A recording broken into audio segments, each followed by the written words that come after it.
Le dépouillement des bulletins de vote à l'élection présidentielle du Kenya est en cours alors que les Kenyans attendent de savoir qui sera leur prochain président. Dans la plupart des bureaux de vote, le vote s'est terminé mardi à 17 heures heure locale. D'autres ont prolongé leur heure d'ouverture en raison du début tardif du vote. Tout s'est bien passé, à l'exception du matériel électoral arrivé en retard dans la circonscription de Westland. Parmi les électeurs de ce bureau de vote de Kibra, un quartier défavorisé au cœur de Nairobi, se trouvait Tony Kibwana, qui avait fait la queue pendant une demi-heure avant de voter. Il dit que l'élection est sa meilleure chance de faire entendre sa voix, d'apporter un changement qui profiterait à tous les Kenyans. Tout ce que je peux souhaiter, c'est que nous ayons juste un meilleur Kenya pour aller de l'avant.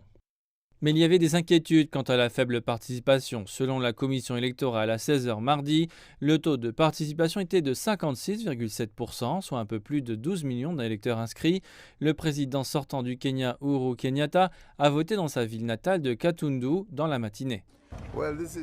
Eh bien, c'est un jour de vote et je pense que c'est le jour où nous voulons tous prier pour que les Kenyans votent, se présentent et votent en paix, rentrent chez eux en attendant les résultats. Son adjoint William Ruto et le leader de l'opposition Raila Odinga, les principaux prétendants à la présidentielle, ont également voté dans la matinée, tous deux assez confiants. Des policiers armés ont été déployés dans les bureaux de vote à travers le pays, les autorités affirmant que cela visait à assurer la sécurité des électeurs et à protéger le matériel électoral.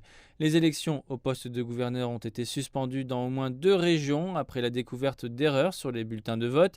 Des failles du système de vérification électronique qui identifie les électeurs sur le registre ont aussi été signalées dans tout le pays, mais dans son ensemble, le vote s'est conclu sans incident majeur. Avec le décompte des votes en cours, il faudra au moins 24 à 48 heures avant que nous ayons une bonne indication de qui est susceptible d'être le prochain président du Kenya.